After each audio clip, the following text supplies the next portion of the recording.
Hello everyone, स्वागत है आप सभी का एक विकल्प क्लासेस में। और आज के क्लास में हम लोग इंग्लिश के सिलेबस के बारे में जानने वाले हैं कि इंग्लिश में आपको क्या क्या पढ़ना है, कैसे पढ़ना है और 100 नंबर में 97, 96, 93 नंबर आप कैसे लेकर आ सकते हो बहुत इजी तरीका से। तो आइए, मेरा नाम मनीष कुमार है और मैं आप सभी का वेलकम करता हूँ। ठीक है मेरे लाडलो एंड लाडलियो। देखो, सबसे पहले है ना, हम यहाँ पर तो लिखे हैं भैया कि रैनबो पार्ट 2, यानी कि रैनबो आपका किताब का नाम है। पार्ट 1 आपने 11th में पढ़ा है, तो पार्ट 2 किताब आपको लेना है। अब जब आप ये रैनबो किताब ले लेते हो, ध्यान से देखना, जब आप ये रैनबो किताब आप ले लेते हो तो इसके दो पोर्शन होते हैं भैया।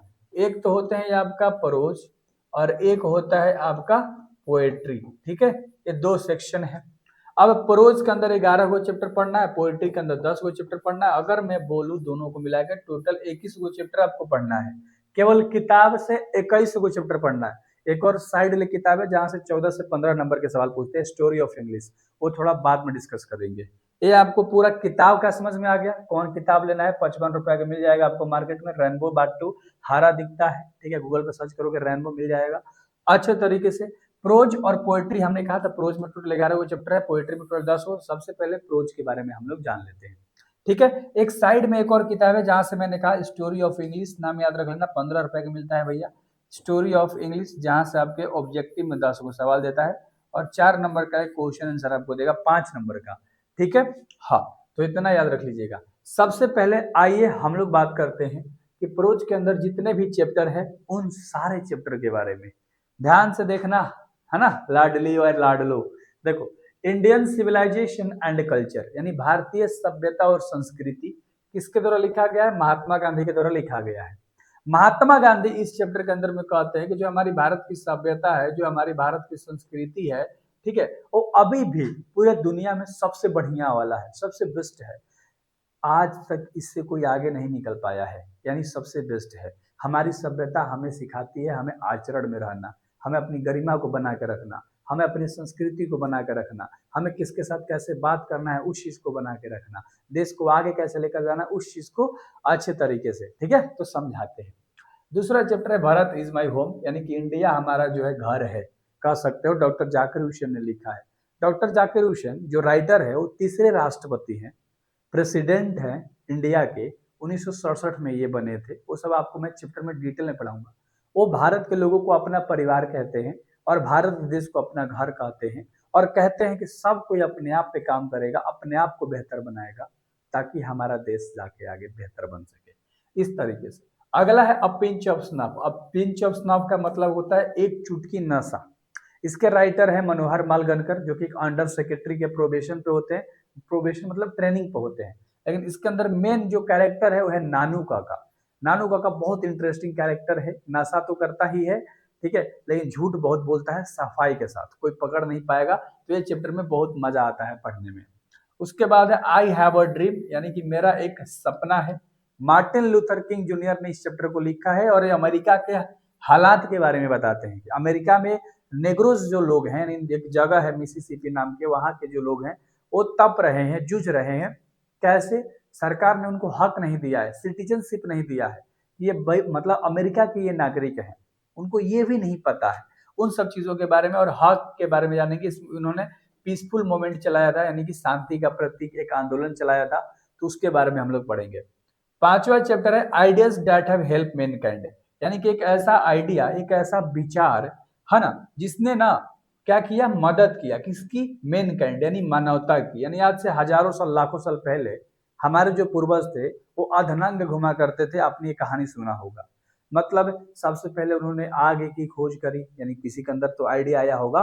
उसके बाद उन्होंने खेती करना शुरू किया, आइडिया आया होगा किसी के अंदर। तो आइडिया इंसान के पास आता गया और इंसान की मदद करता चला गया। इस तरीके से हम लोग पांचवा चैप्टर में देखने वाले हैं। उसके बाद जो आपका छठा चैप्टर है वो है द आर्टिस्ट, यानी कि कलाकार। इसके राइटर सिगा नोया है। इसमें एक सीबी नाम के लड़के की कहानी बताते हैं कि कैसे एक 12 साल के लड़के के अंदर में बहुत ज्यादा टैलेंट होता है। वो ना कद्दू पे, गार्ड पे, जो कद्दू लौकी होती है ना आपके गांव घर में बिकता है, उस पे चित्रकारी कर देता है, पेंटिंग बना देता है। ठीक है, और लोग उसके पेंटिंग को समझते नहीं है। हालांकि वो पेंटिंग आगे जाके लाखों रुपए की बेचती है, लेकिन उसके परिवार वाले नादानी कर बैठते हैं, ठीक है, और उसके आर्ट को नहीं समझते हैं। उसके बाद जो अगला चैप्टर है बाबू वो है अ चाइल्ड इज बोर्न। क्या है? अ चाइल्ड इज बोर्न, यानी इसमें एक बताया जाएगा एक बेटे के जन्म के बारे में। एक माँ है, वो कैसे अपनी गर्भवती अवस्था में कैसे गुजरती है, जो समाज है, जो हमारे अगल बगल के लोग हैं, उस महिला के साथ कैसे ट्रीट करते हैं, कैसे व्यवहार करते हैं। लड़के का जन्म होता है तो उसके बाद क्या क्या फंक्शन रखा जाता है, माँ को क्या क्या मिलता है, बेटा को क्या क्या मिलता है, ठीक है, इन सारी चीजों के बारे में इसमें हम जानेंगे। एक माँ के पीड़ा को हम लोग समझेंगे, ठीक है, गर्भवती अवस्था के दौरान। उसके बाद है how free is the press. Press का मतलब आपको पता है, जैसे न्यूज रिपोर्टिंग हो गया, पत्रकारिता हो गया, खबरें छपना हो गया। इसमें बताएगी द्रोथली एल्सायर, ठीक है, कि कहीं कहीं ना, कहीं कहीं न्यूज फ्री है, कहीं कहीं फ्री नहीं है, ठीक है, ये सब जानेंगे हम लोग। और रिपोर्टिंग के दुनिया में क्या महत्व है, चौथा पिलर कहा जाता है भैया, है ना, तो उसके बारे में जानेंगे। द अर्थ, यानी कि इसमें ना 3 गो लोग होते हैं, एक नातालिया लड़की, सॉरी सॉरी नातालिया नहीं, इसमें ना बेंजी के बारे में पढ़ेंगे, जो कि मुर्गी पालता है जमीन पे, इसलिए द अर्थ नाम रखा गया है उसको ना। वो खुद तो बेचारा एक मतलब कह सकते हो डल होता है, मतलब एक हाथ लंबा एक हाथ छोटा, फिर उतना अच्छा दिखता नहीं है, ठीक है। तो द अर्थ हम लोग उस तरीके से जानने वाले हैं। इसमें मतलब एक लड़के की कहानी के बारे में, फिर उसको भी प्यार हो जाता है एक अपनी जैसी लड़की से, मंदबुद्धि लड़की से ही, मतलब शकल उकल अच्छा नहीं है, इस तरीके से हम इसमें जानेंगे। बहुत इंटरेस्टिंग कहानी है। उसके बाद हम जानेंगे India through a traveller I. Traveller आई का मतलब घूमने वाले का नजरिया, और इंडिया मतलब इंडिया जो घूम रहा है उसके नजरिए से भारत कैसा है ना, वो देखेंगे अच्छे तरीके से, ठीक है। तो इसमें ये जानेंगे बाबू, ठीक है। उसके बाद 11 चैप्टर हमारा है प्रोज में ही, अ मैरिज प्रपोजल, एक शादी का प्रस्ताव। इसमें एक नाम लूमो होता है नतालिया से, ठीक है, शादी करना चाहता है नतालिया लूमो से, ठीक है। तो बहुत इंटरेस्टिंग कहानी है, थोड़ा सा हम जानेंगे, 15 मिनट में चैप्टर खत्म हो जाएगा। अब हम लोग जानने वाले हैं पोएट्री, है ना, यानी कि बुकवे में पोएट्री सेक्शन भी है, लाडलो एंड लाडलियो याद रखना, ठीक है। तो स्वीटेस्ट लव, यानी मेरी प्रिय, मेरी प्रियतमा, आई डू नॉट गो, मैं नहीं जा रहा, यानी राइटर अपनी प्रेमिका से कहता है अरे मैं नहीं जा रहा मेरी माँ, यानी कि राइटर कहता है ना कि मुझे घूमने जाने दो ना, तो प्रेमिका कहती है तुम मुझसे प्यार नहीं करते हो, तुम्हारा मन भर गया है, तुम मुझसे उग गए हो, तुम मुझे छोड़ के भागना चाहते हो, क्या कमी है मेरे में। इस तरीके से वो इनकी पत्नी जो है नेमोरे कहने लगती है जॉन डन को, लेकिन वो कहते हैं मुझे घूमने तो जाने दो कहीं पर। अरे थोड़ा घूमूंगा तभी तो लगेगा कि भाई चलो हम लोग एक दूसरे के बगैर रह सकते हैं, ये जरूरी भी है घूमना। लेकिन कहाँ वो मानती है बेचारी, ठीक है। अगला है सॉन्ग ऑफ माई सेल्फ। इसका जो राइटर है वो कहता है मैं खुद में खुश रहता हूँ, मैं खुद में यशोगान करता हूँ, तुम मैं खुद में खुश रहो, खुद से गीत उद गाओ, खुद के लिए गाओ, देश को आगे बढ़ाओ, और जब तक मरते नहीं हो ना तब तक काम करते रहो, अपने आप पे काम करते रहो। लेखक ऐसी सीख देता है इसके अंदर, बहुत इंटरेस्टिंग कहानी है। उसके बाद है now the lips are falling fast. Now the lips यानी अब के जो पत्ते हैं फॉलिंग फास्ट, यानी तेजी से गिर रहे हैं, फॉल कर रहे हैं। तो इसमें यह बताएगा कि जैसे पेड़ से पत्ते तेजी से गिर रहे हैं ना बाबू, यानी कि मान लो पेड़ के पत्ते कुछ दिन तक हरा है, फिर सूखा तो जमीन पे गिर गया, यानी उसका अर्धवाय कम हो गया, उसकी जिंदगी कम हो गई।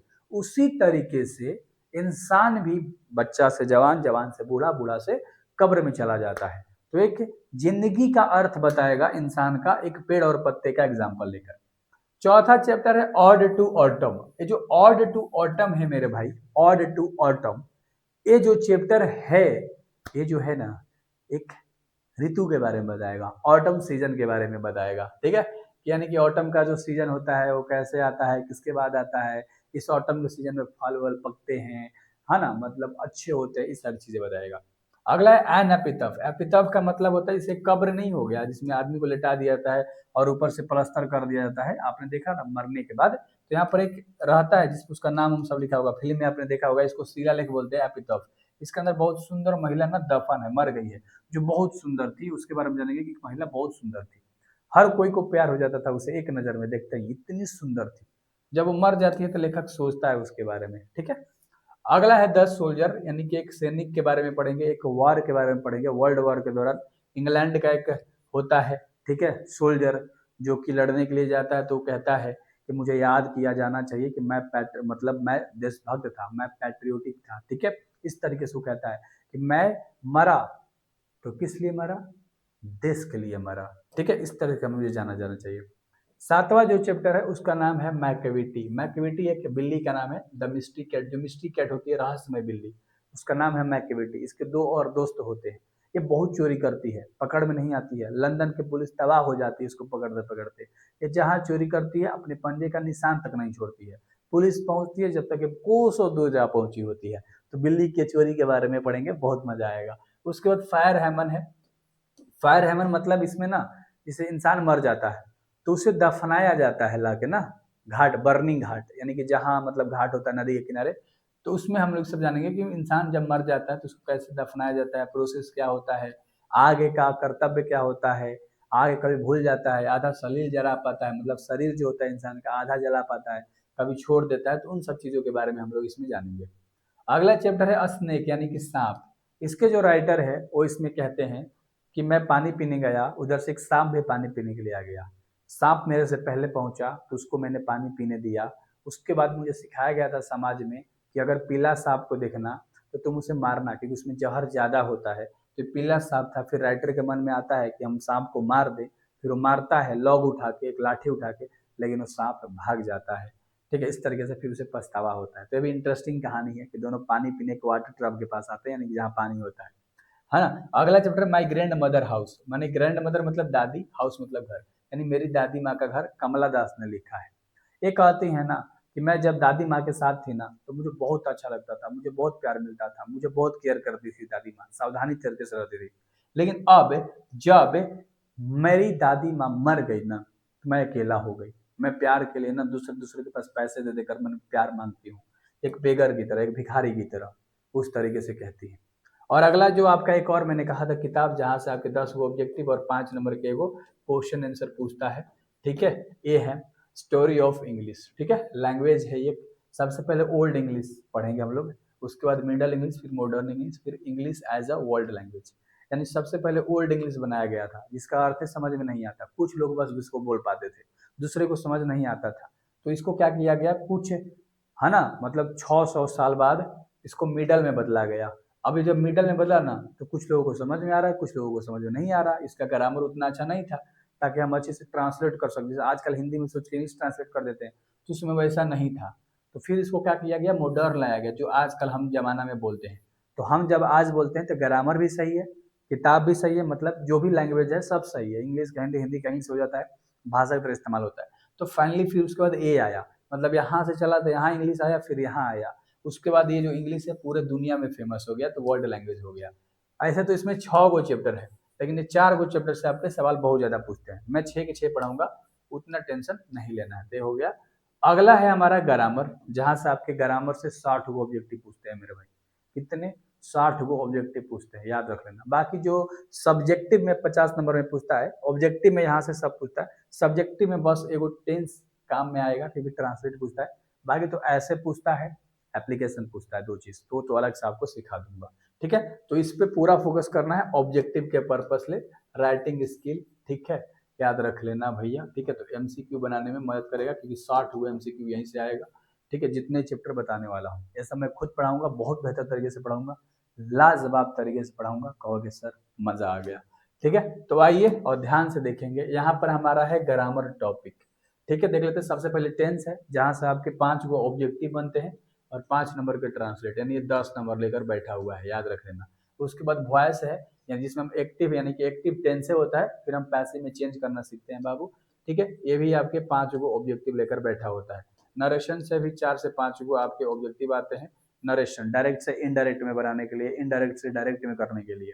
ठीक है, फिर बात करेंगे मॉडल। मॉडल में हम पढ़ते हैं can, could, may, might, shall, should, would, must, ought to, इन सब चीजों का प्रयोग है। ठीक है, तो यहाँ से भी आपके 4 से 5 गो ऑब्जेक्टिव पूछते हैं। उसके बाद है प्रेपोजिशन, यहाँ से भी 3 से 4 गो सवाल आते हैं। इसमें आप पढ़ोगे विथ का, ऑन का, इन का, विच का, ठीक है, आउट का। ठीक है, इन सब चीजों का, अपवर्ड, डाउनवर्ड, इन सब का यूज आप सीखोगे।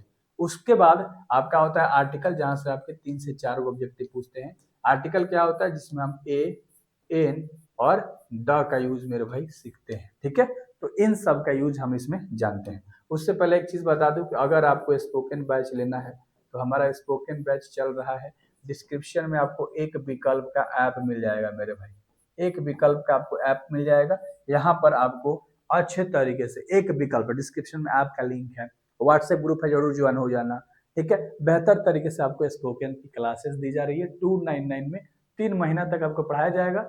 वीडियो आपके पास पीडीएफ और मेरा खुद का लिखा हुआ किताब का भी पीडीएफ आपको मैं दे दूंगा जो मैं लिख रहा हूँ, तो बेहतर तरीके से आप मचा सकते हो। ठीक है, तो बस इतना याद रख लेना ये लवा। बाकी अगर आप साइंस के स्टूडेंट हो तो आपके लिए कोई भी बैचेज नहीं है, पीडीएफ होगा, जाके आप में चेक कर लेना। और पूरे सब्जेक्ट की तैयारी आपको इसी चैनल पे अच्छे तरीके से कराई जाएगी। लेकिन कुछ बच्चे आर्ट्स के होंगे तो उनके लिए ऐप पे 1299 रुपया का कोर्स है।